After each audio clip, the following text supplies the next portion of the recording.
بسم الله الرحمن الرحيم. النهارده هنتكلم عن زراعة مشتل البطاطا.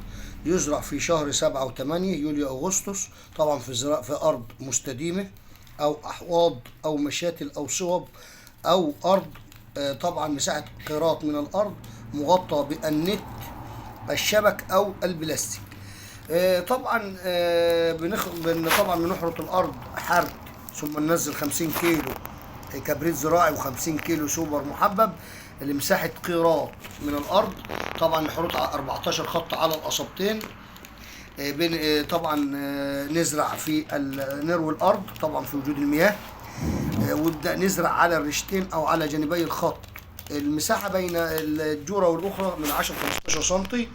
الزراعة على أطراف الخط في وجود المياه، طبعا وجود رطوبة. بعد الانتهاء من الزراعة بعد 5 أيام من الزراعة رية المحاياة، الرية الأولى من المحاياة بنحط معاها طبعا كيلو هيومك، والرية الثانية بنحط معاها شوية كبريتات نحاس، ربع كيلو كبريتات نحاس.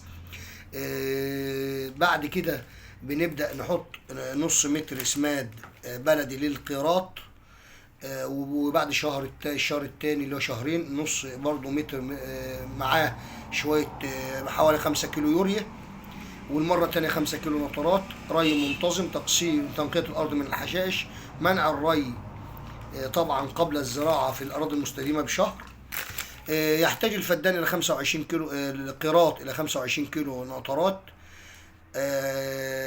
5 كيلو بوتاس، 10 لتر حمض فوسفوريك موزعين على عدد الريات.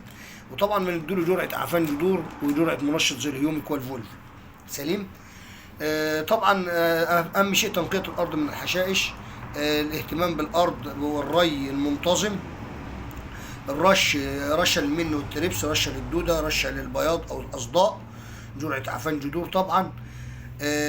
طبعا التكاثر ده بيتم بالعقلة او الضرنة او البذرة التي يكون فيها عيون.